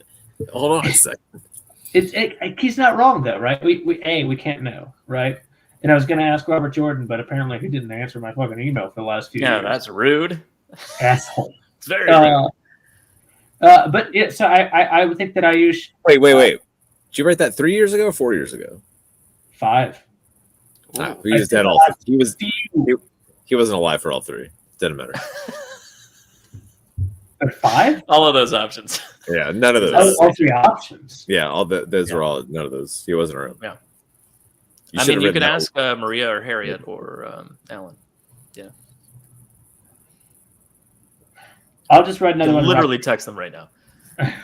Halftime, boys. Yeah. Halftime. It's halftime. I'm obsessed with Kevin Federline right now. You know who he is. I know you have posters all over your room. I'm You're telling really you, into him. Next to Bobby Brown, K-Fed is the single biggest pimp in America. What spawned this? Was it more Britney rumors or was it his Popoza? Popoza, his dope, crazy. Nah, it's kind of crappy. Have you seen this video Popoza, at all, video. Brendan? Sadly, Yeah. I have. It's like on MTV or Yes, MTV2 or something like It's huge. He's blowing up, man. something like that. He's blowing something. They busted a K-Fed studio. He's there at the mixing board and he's like, "Look, this is my new Brazilian booty anthem called Popoza, Popoza, which yeah. I guess means Shake that Popoza. Yeah, exactly. And so he says, "Okay, here we go." He fires it up, and then he's there at the old mixing board. He's feeling it, man. Listening to the most simple, pathetic song I've heard in a long time. I mean, you really got to. It's the video's at YouTube. If you get a chance, pull it up, search for Federline at YouTube, and watch this moron at the mixing board. Like, just love his pathetic little track. And I got to say, like, I respect artists. Don't get me wrong, but this is something that anybody could whip up in 10 minutes with GarageBand. It was like they knew MTV was coming. Oh, we got to put a track together. 10 minutes. Literally, I mean, it's so simple and so basic that anybody could do it. 10 minutes. Okay, I'd actually like to see that, Mr. I can make a song in 10 minutes. The gauntlet has been thrown. Okay. Is that really? You want to give me 10? 10 minutes. Not a problem. I've Go. been dying to do it. I got it. Okay, I just got let's to see. think if it's reggae. Whatever, take it easy. I got it. I'll just 10 minutes. I can make a song in 10 minutes. That's no problem. No, it's reggaeton. Oh man. Oh God, how do you say that in Portuguese?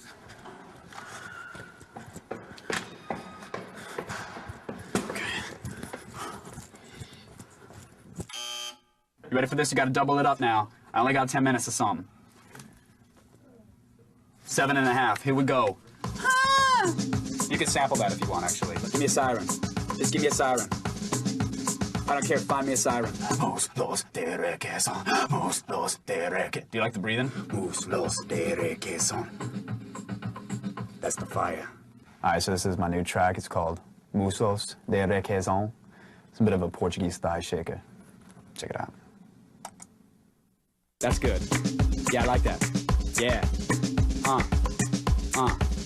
Now give me a siren. Just give me a siren. I don't care. Find me a siren. I want a siren. Muslos de requesón. Muslos de requesón. Muslos de requesón.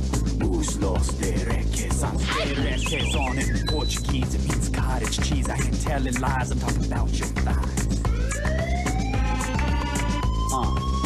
Yeah, I like that party horn, cause I like to party, and the horn signifies that I'm partying.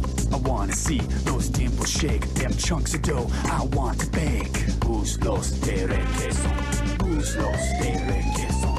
Who's los de requesón? Who's los? That's the fire. That's the fire. That's the fire. That is the fire. It's the fire. Fire. It's the fire. That's a fire. All right, perfect. That was the Jono's, break. Jono's still sitting down. I had to get out. He was expressing confusion in the comments, and I seconded. Tom Don't acknowledge demanded I put that on. Don't and acknowledge it. it doesn't make any sense.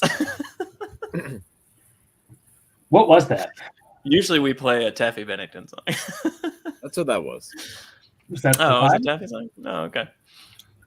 I love the. That was the fire. That was That's the fire. I hope that gets our show taken down. I hope That's the fire.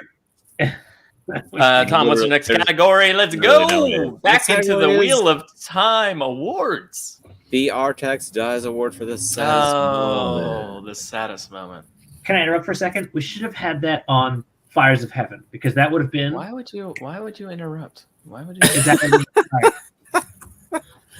Not everything needs to come up. that would have So been there fire. we go. All right, our text dies. I Saddest wouldn't- moment of the book of the Lord of Chaos. This is Jono's suggestion for nominee, and I quite agree. Is Parent and Fail storyline.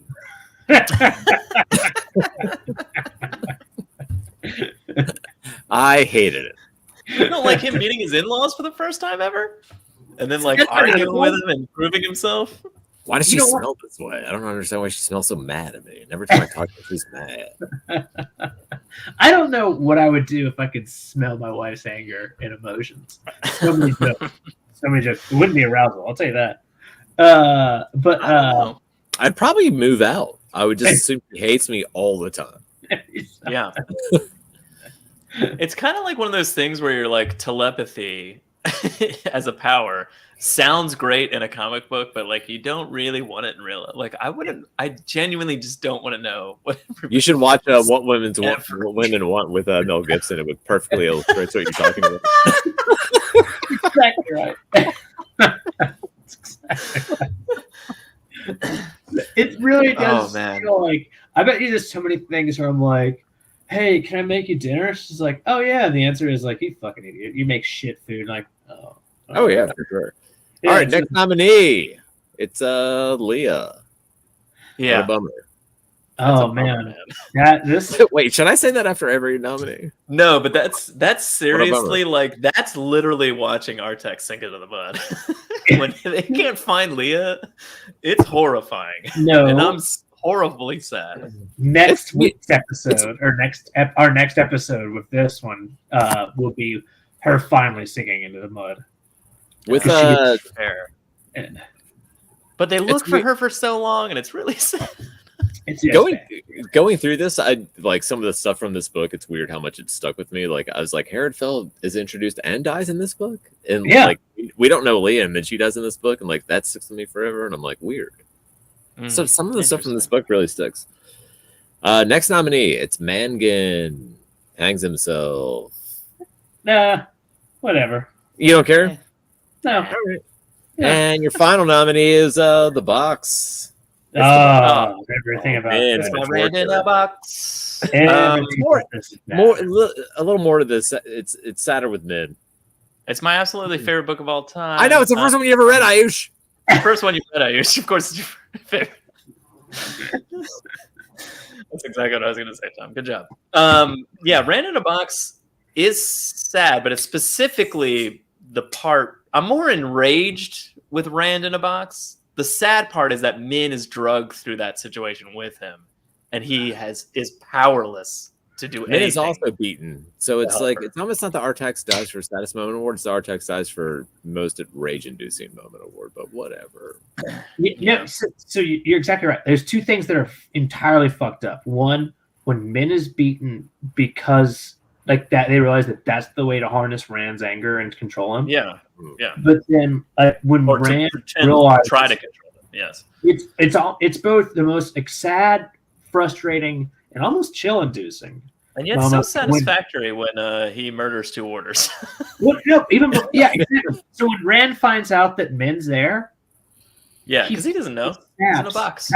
And just murders 2 fucking warders. Oh, I forgot about that. That could have been on your left ward for a biggest moment. That's pretty dope. Crazy. Like, especially because they're fucking warders, right? Brother Dan said Herod and Min totally fucked, right? Oh yeah. Oh yeah. Yeah, Herod was in Min's box. You don't get that attached to your college professor unless there's something else going on, you know? That's like if you mashed up the movie The Wonder Boys with Michael Douglas with Armageddon starring Bruce Willis, like maybe that would be this book.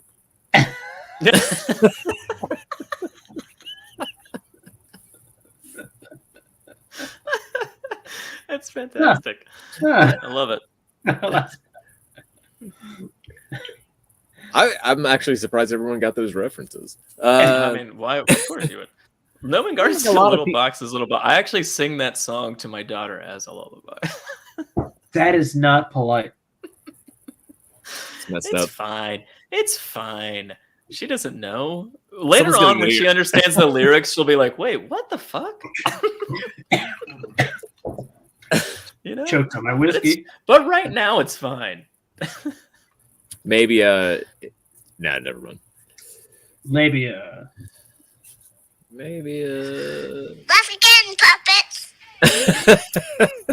I was gonna say maybe in the future someone will explain it to her once a year, like everybody tries to tell everybody every single year that "Baby It's Cold Outside" is like a really rapey song on the internet. It's really rapey. I'm like, all right. Brother Dan said, "Why send a golem for Herod? Seems a bit extreme." True. Or maybe it's not. Well, yeah, we don't know. We don't know. What if Herod Fell is basically these universes like ex-Indiana Jones? He's some old professor at the school. He's the Sean Connery. Yeah. We don't know. We don't know his backstory. I mean, he could have needed an assassin for sure. Like, you don't know.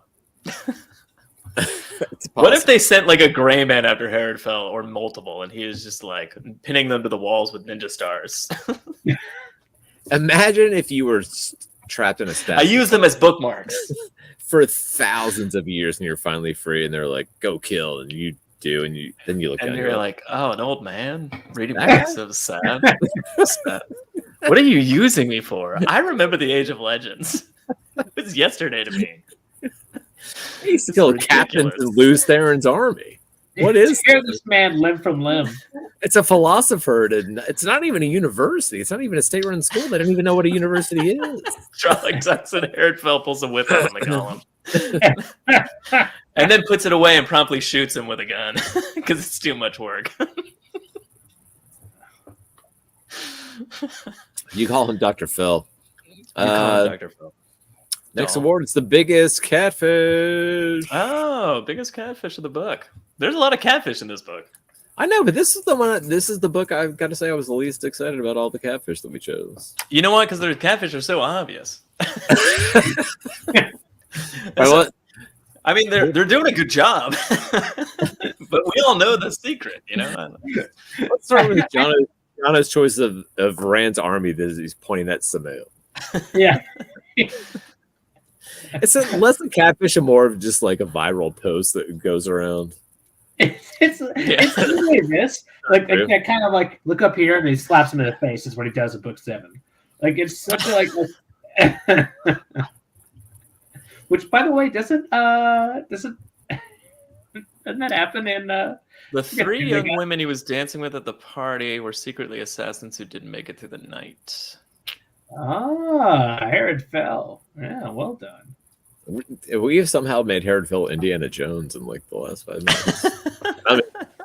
I mean, it was, of course. What if Herod Fell was a channeler and that's why he was so odd? Noman Garden says. These are interesting ideas. He's actually hundreds of years old. He's learned to control. If this was Dragonlance, there'd already be like 47 books about this guy. I know.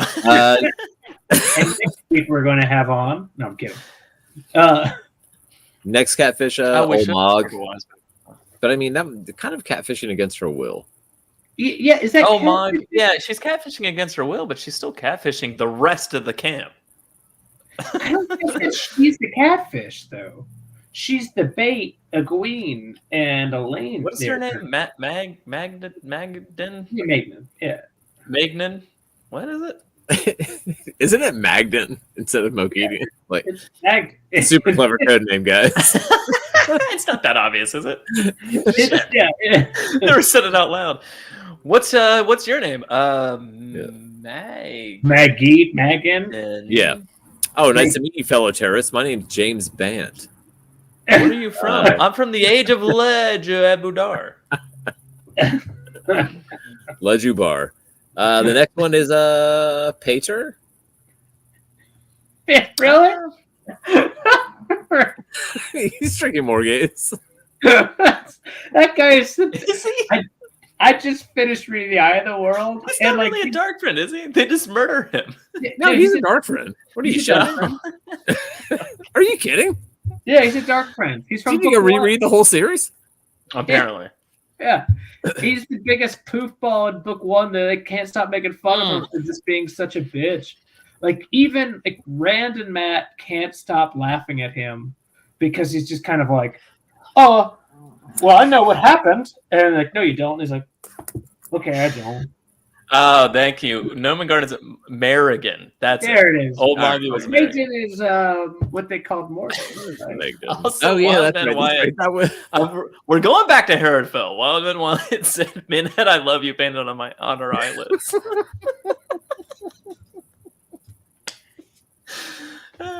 These are great. I'm looking at Harrodville in a whole new light now. I know, me too. I always thought of him as a bespectacled old professor type character, like a Dumbledore. He certainly was. But now I'm thinking he has a fedora and a leather jacket hanging in the corner. He could still fuck. It's Harry Fear. Oh, like Indiana Jones' father, Sean Connery style. That's what I call you. The man shoulders. Suddenly, I remember my show. Oh man! Oh, you guys excited for Indiana Jones 5? You know, I saw a preview for that. Did not look bad. Yeah, which is shocking because what is that was trash. Because Last Crusade was so bad. What? How dare you? I'll kill you. I'm sorry. I was trying to say. What was it? Temple of Doom. That's the one everyone hates. Oh my god! You know the one where what's the one where the guy swings with? It's the fourth one. Temple of Doom. It's the fourth one that's bad. You dumb idiot. Why is trolling Tom working? My favorite thing about Indiana Jones is like, I love these first ones because like the Ark of the Covenant melting people and people pulling shit out of people's hearts and like people melting because they drink out of the cup. I buy that. And then the fourth one, I was like, aliens. You're like, aliens? Get out. Get the fuck out of here. Oh, Crystal Skull's an alien head? I'm so angry. Last Crusade was amazing, you monster. Trolloc, I'm joking. It's a joke. Everyone loves Sean Connery. We named the dog Indiana. Yeah. Do you think Harrod Fell said that at some point? Probably. We named or the dog is right. he Indiana? Maybe I'm torn. Is he is he Dr. Jones Sr. or Dr. Jones Jr.? I think he's Senior. All right. I think Rand is River Phoenix, and then Harrison Ford is Rand after he dies, and Fell is Sean. Trolloc Talk. We have a question for you. The Way of the Leaf season 2 of Amazon means season 2 of tWoTcast. Well, this is a whole very serious conversation we're about to have. I mean, we got a little sidetracked. Anyway, moving past that comment. The Lego version of Crystal Skull was pretty good. Get out of here, Novengard. Sorry, back on track. Sorry. Biggest Catfish Joe's nominee was Tame, but with a question mark is like, is he ever hiding it? Yeah, he's not really I literally wrote like, it's tame, but is he really hiding He it? never was. I'm an asshole, and I fucking hate you. Anyway, the winner for biggest catfish was Rand pretending he's not Elayne's cousin.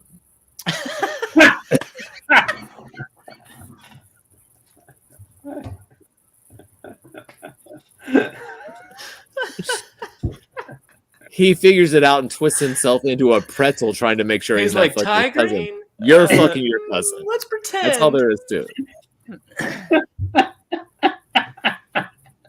Oh man.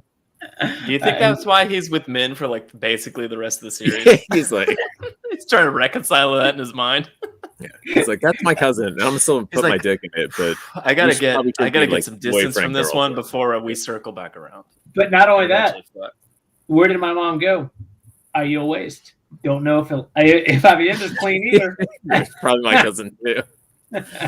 Look, here's the deal. Min's the only one I'm Tom positive just won I'm not tonight. related to. But if they were farmers, they wouldn't be related at all. Good one, Ayush. It's all good. Southern and or Wild Man Wyatt. There's some. I don't know. All right, wait. These are the three nominees for best comment of the night from the chat. I forgot we did that. Who was the winner? I think my favorite is. It's got to be farmers. But that's from the book. So I don't agree with that. That's from the book. This is a book quote. That's a book quote. I feel like the winner should be the one that the Trolloc Talk saying that I'm the winner. That's a good one. Unfortunately, I do too. Tom just won tonight. That's the best chat comment of the night. I like that Tom and I just fucking took some shit out of Ayush's hands. Which, by That's the way, fine. I mean, that was my nominee. You guys are welcome to squash that down. In response to tWoTquest season 2, let's go. Yeah, let's go. Yeah, we're gonna get some work on some things about our own show. Look, I'm just glad I was able to. Some writing to do. It's a lot of work to produce a D&D show. A lot of work. It's a lot of work. Yeah. I'm just glad I was able to surprise you guys. That was the home run. You ready for the next award? Yeah, of course. Yeah. It's the MVP award. The MVP, as in most valuable character. The MVC. It's the MVP on my show. Huh? Change your fucking your page, Tom. They're not players; they're characters. I know, but I won't. First nominee is Rand. So Rand's not number one. Rand can't be number one every time. He can be, except in books. First of all, I don't think Rand's the number one for this book, and I mean, he doesn't save himself, but also, well, he kind of does. No, he doesn't. He kind of does, but he doesn't. He could have popped out of that box on his own because he does. Sort of, because he does because everyone else is busy. Yeah, the point is, I have full faith that Rand would have broken out of that box in any scenario. It's the scenario that was around him when it happened that changes him from the MVC. He would have eventually gotten out, but he didn't. So here we are. Other nominee, Nynaeve. Yeah, Nynaeve? I mean, come on. Some shit, I guess, that we haven't gotten to yet. That we haven't gotten to yet. Oh, it's not in this book? I thought you did that. It is, but it's in this book. We haven't discussed it, and it's part of the next award. There you go. Clearly, it's in this book, asshole. I don't know. I've been messed up on that in the past. Your other nominee is Min. She was in the book and played a big part, so she gets nominated. I nominated her. Did I? Wait, did I? I think I erased her. I'm out on that. I love Min, but no. Well, she didn't win the award, Jono. She was just nominated. She was an emotional, for fuck's sake, carry-on pet in his air travel. The winner. Not a sexy lamp. All right. What's the winner? I mean, the winner for MVP is Perrin and everybody with him. Ruark, Come on, man. When the wise one show they can channel, when Tame show it's everybody, but Perrin's kind of the general of the army. It's Perrin. It's hard to know Tom's rules. It is hard to know Tom's rules, and also he keeps you guessing, and that's the fun of it. If you knew my rules, this would be boring. Yeah. I mean, Perrin Perrin was my number one pick. He was by a mile. Really? Perrin is the fucking MVP. Are you kidding? No. He figures out that Rand's in trouble when no one else did. A little, mostly him. Sulin mostly figures it out when she screams at the top of her lungs, and Perrin's like, "Wait a minute, Rand's in trouble." Yeah. My first brother's in capture is what. Yeah, I credit that. I credit that moment to the A-lister. He hears a lot of stuff. And he's like, "Everybody, shut up and hold on a second." And then she starts screaming. And he's like, "Wait, this is bad." I think Rand's in trouble. I'm pretty aggrieved at the idea that. Don't get me wrong, he's pretty badass, but like. I don't know. The Two Rivers men culminating all the people that are chasing down Rand, the wolves coming in at the right moment, like all of those things, a lot of those moments, aside from Tame and the Ashaman jumping in. The Isle would have gone without Perrin. Is Perrin bringing everybody in. You're not wrong. People are very biased. Again, I get it, right? I can get there, I guess. I can get there. Wait, sorry, Tom, what was that? It's frustrating to talk to people about Perrin. Like, it seems like everyone's very biased against him. Yeah, there's a little bit of massive part of this. He was the reason he's most valuable character to me is because he was integral in the Dumais Wells scene, and if you remove him, that would like Rand would have been dead before the Ashaman showed up if it wasn't for Perrin leading that army. Like there was the Two Rivers men, the army, and like as Tom said, Perrin, everyone that came with him. You know, like. But it's Perrin that brought them all together, you know, like kind of thing. So I agree. So I can take it out. I think Perrin realized he was married and wanted to throw his life. Wildman, what?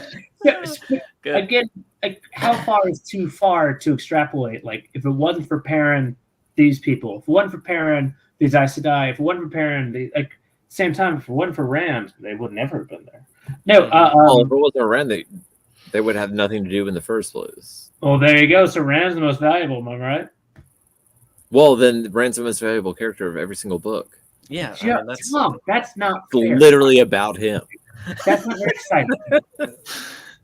Like, no matter what happens to anyone in any book, he's the most valuable character. Wrong. He saves the universe. He's the Dragon Reaper. Not in every book. No, all of them. Paint yourself into a corner here, in a circle that never stops. Read book 22? No. Yes, we're now back to lose their yeah, it just goes forever. We changed his name to like Johnny Dum Dum, but it's not about him. Like, yeah, age 48. All right, boys, let's wrap this up. The final award. Yeah. It's the On Your Left award for the biggest moment. On Your Left. Which is essentially, I don't know, movie of the year within one book. Where do you guys want to start? There's so many.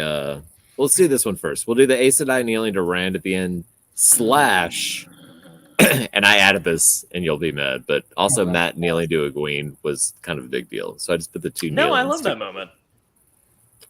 It's very big. Yeah, but Matt doing it is cool. Because my favorite part about Matt doing it is because it's not because he wants to. It's not because he feels an allegiance so much as you don't know what you've fucking gotten with Egwene in such an amazing way. Like that could not have been a more positive moment for Matt being better to them than they ever are to him for most of the books. And I love it. Fucking badass. Like that's like, hey, I love you. I know we have our own fucking issues, but if you know what, if these dumb bitches have called you the fucking Amirlan, they have no idea what they've done. You're gonna fucking rule it. Noman Garnet says, "How dare they treat two women like that?" I mean, exactly. You know, like and I think that's what I like about Matt so much as these books progress, because you have this like internal monologue of like, oh, I don't want to go over here, like I don't want to clean up my fork and go to the meeting. But he also while thinking those things, he also just does the right thing and runs into the burning building and saves the person. You know what I mean? Kind of like he's constantly doing, like, he's bitching about it in his mind, and it makes him seem like a piece of shit, like he's not heroic, but then he runs out and does the heroic thing. Yeah. So I kind of So I shoehorned that in, but like I love that moment. Yeah, it's great. Good shoehorning. Great shoehorning. Back to the other moment, which was Ace Sedai. Yeah. Oh, fuck. That actually, it's fantastic. That makes obviously the end of, like the end prophecy here, right? That, like the Aes Sedai knelt to him, the broken tower bent, that kind of thing to him. Like, to me, that's like one of the most, like, obviously, like, reading it when I kept at that age, I was like, yeah, of course, you have to be Rand's most important thing. But at the same time, like reading it later, like, well, no, we need to have, like, Rand can't control everything. But this is the first time really that, like, it helps really put how fucked up the tower was, how, like, with not just politics, but just the division between good and bad, and that, like, something's going to have to come to settle it out, and that the Queen, as Tom clearly mentioned intentionally, is going to be there to clean up even more. But at the same time, like, Rand's the first thing that just dashes across and just breaks it in half. And it's amazing because they've been corrupt for hundreds of years.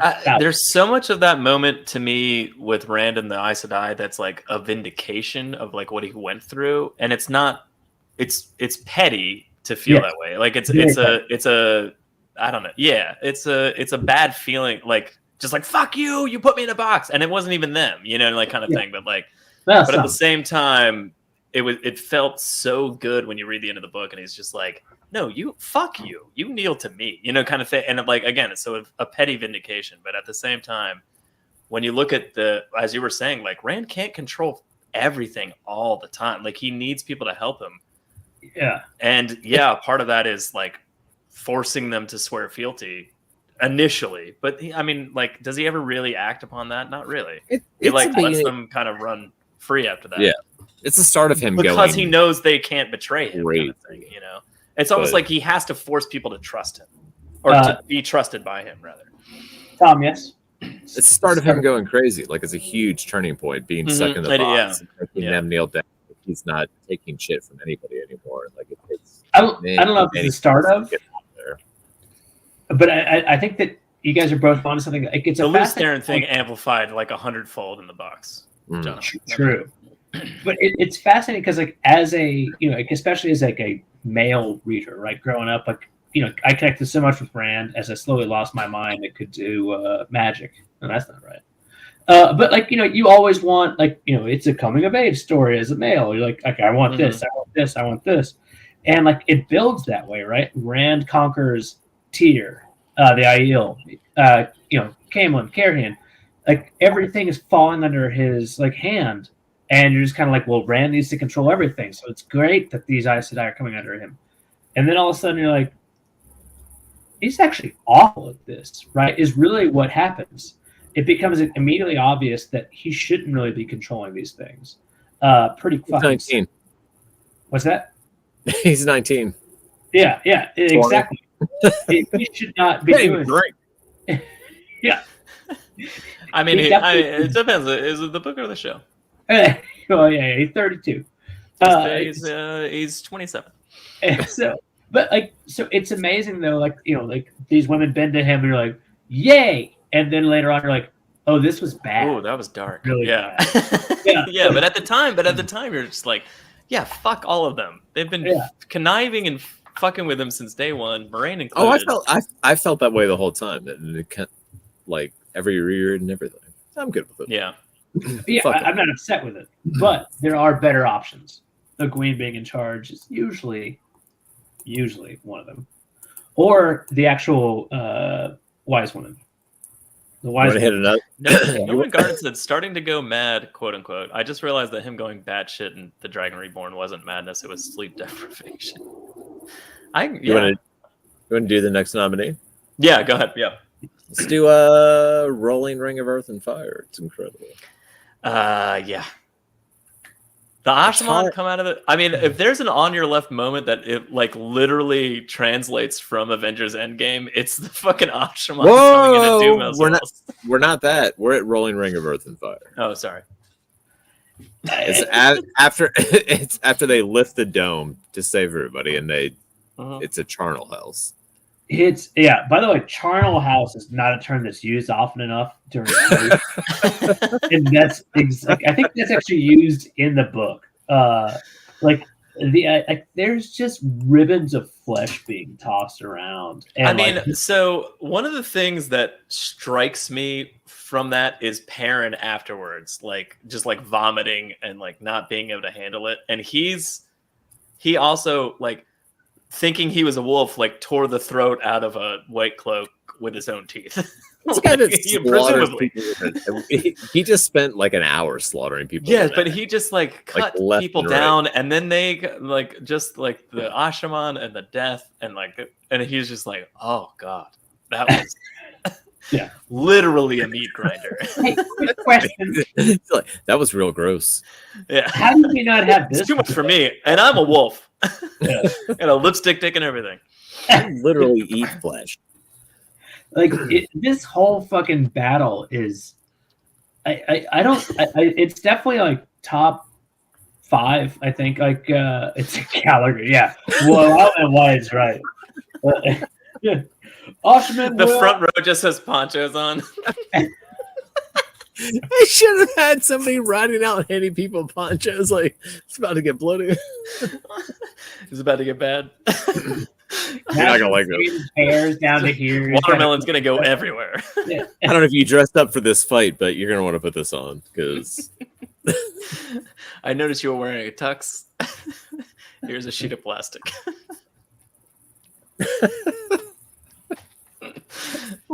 Sorry, John. What is your actual point? It doesn't matter. No, okay. Yeah. You want to hear the next nominee?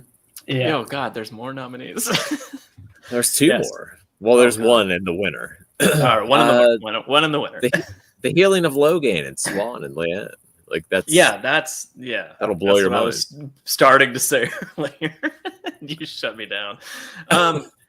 That's why Nynaeve was like one of my MVCs of this book. Like I was just like, that's such a huge moment, and like it happens in this book with all these other big moments that I'm just like, you gotta hand it like Nynaeve doing that thing and like taking healing to the next step and like taking like, and all the Aes Sedai like run up to her later and they're like, what do you mean you used all 5 of the weaves? Or, like kind of like they're just like amazed at how she did it, what she did, something that they thought could never be undone. Like just mind blowing.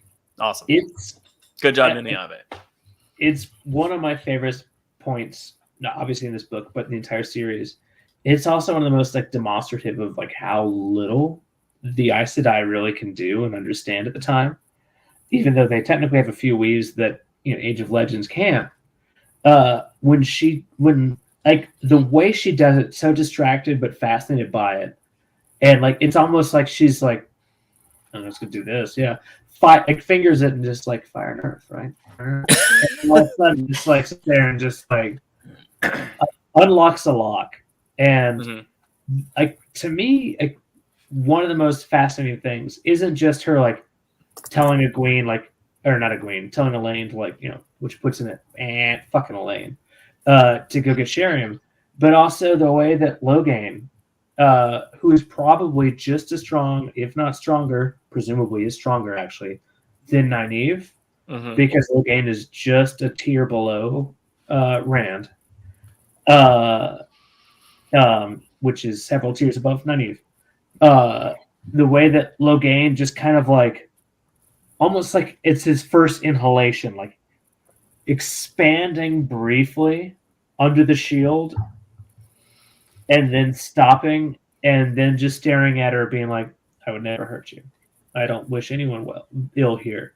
It's such, like, she made something crazy, fucking brilliant and original. And then he's now something fascinating and frightening, right? Like that's just been recreated in their midst. and like it's the weirdest uneasy tension. Like everything about it is actually fucking cool as shit. It's amazing they believed her because they all come in and he's like, I don't know what she's talking about. Still He's gentle. like, I'm totally fine. Everything's fine here. Still gentle. Never had Very, it. very chill. He's I'm crazy. just chilling out. Can you imagine if that had gone wrong? Right? Like, no. They're like, yeah, we believe Logan, not you. Anyway, Niniyave crushed it. Good job. Yeah. Tom, number one. Oh, and the winner, Joe alluded to it a minute ago. It's when all the gateways opened at Doom as well. Oh yeah, it's so good. That's the most amazing moment of the book, I think. It's so good. It seems like it's going very poorly, and then all of a sudden, and as Joe said, it literally is all in your left moment. All the gateways. Yeah, start to open. it's like gateways open up and like all the heroes pour out. And by heroes, I mean slightly mad men that can channel. Hero. Not so much Falcon and Winter Soldier, and But more hero. maybe they'll kill me later. But Yeah. it's still amazing. I never believed they wouldn't rescue him, and then they were going out and like he's really trying to play up like how dangerous the situation is, like for the army, and like even if they can get followers together, and I'm like, they're still gonna do it. And then they go and they start the fight, and I'm like, there's a minute there where you're like, I don't know if they will, and I guess Rand's going to escape and help them or something, because it doesn't seem like they can win this fight. And then that happens, and you're like, holy shit. And it gets crazy after that. Everything that happens here is monumental in scope and also extremely important, like for like knockdown effects, right? Like the Aiel are scattered. Eventually, Samuel finds them and sends them to the funniest, like dumbest plot ever.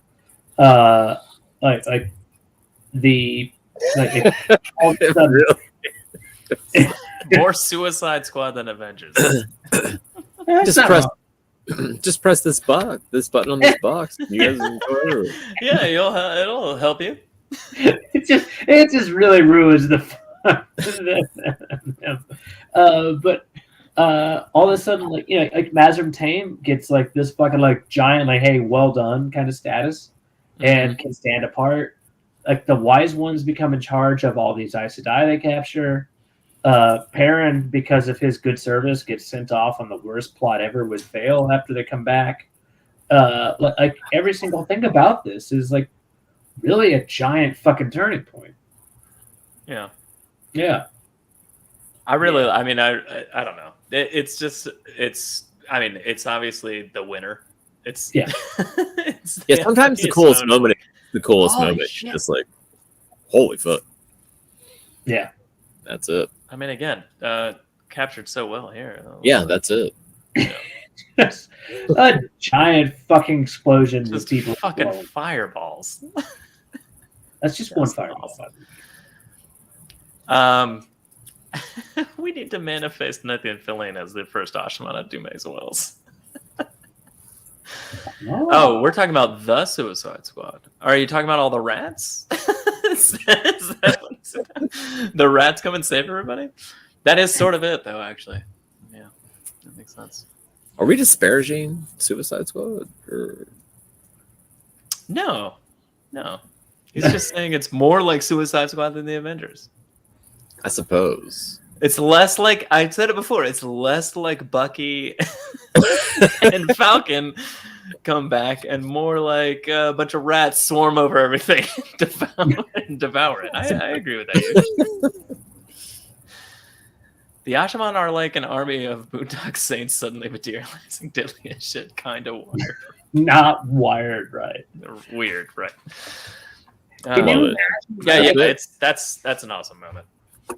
Again, like also like as far as the world is concerned, like obviously for us, like we read it and all that kind of thing.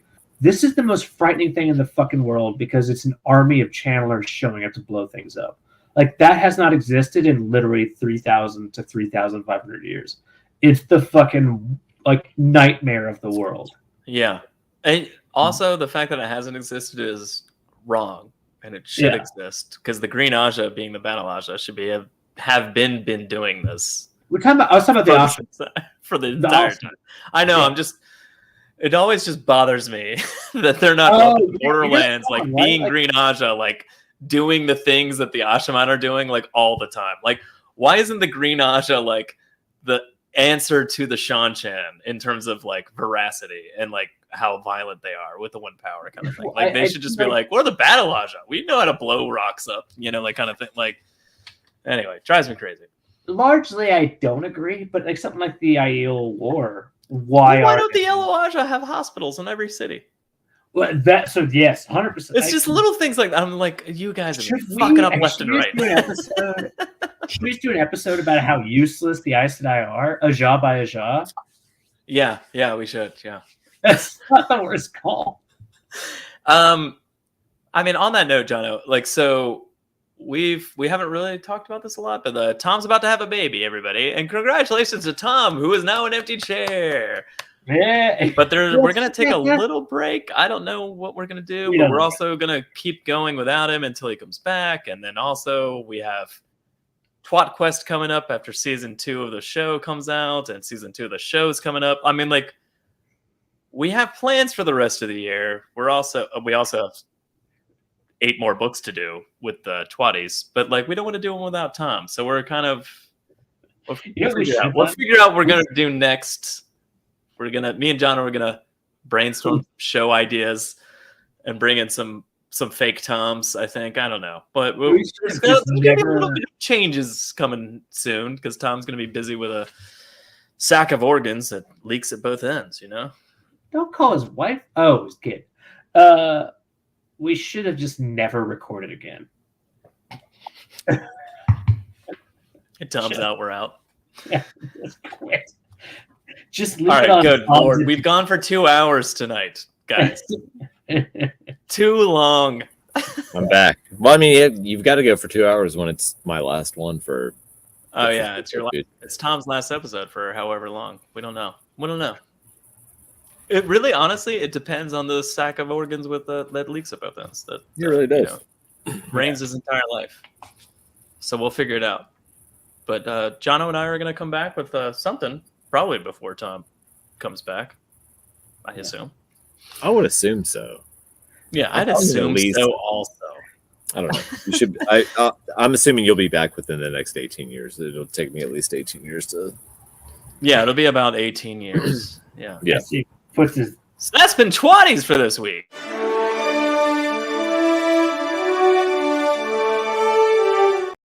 I'm just joking. I'm not going to play that the whole time. So that's tWoTcast for this week. If you have any comments or questions, leave them below. And, we're pretty good at responding. We're pretty good at responding now. You can listen to the audio version of this show wherever you get your podcasts. tWoTcast theme songs brought to you by the one and only Taffy Bennington, which was set off to the side in our break for a weird Kevin Federline joke. And also Angel Bard of Time. Links to their stuff is below. Join us next episode for more Wheel of Time. Not sure what me and John are going to do. We have some ideas, but it's not going to be the tWoTties because we're not going to resume that until Tom comes back. So we'll see what we do. I mean, you can't. We can't. I'm the arbiter. You're the arbiter. Yeah. As the comments pointed out this evening, Tom makes all the decisions. He knows all the rules. Me and Jono can't run this without it. Very complex algorithms going on in Tom's head. I'm Joe. Say goodnight, Jono. Good night, Jono. And Tom. Study your math. Keep the change of filthy animals.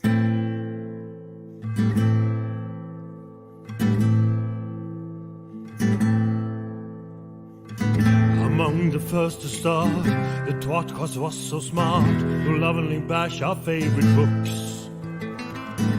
But that was long ago, and now they've grown the show, and now they got us in their hooks. Don't throw coins to these bastards, they need bars of gold at least. Someone please keep them afloat. Now let's listen as they once again ramble through a book. Let's get the fucking quote.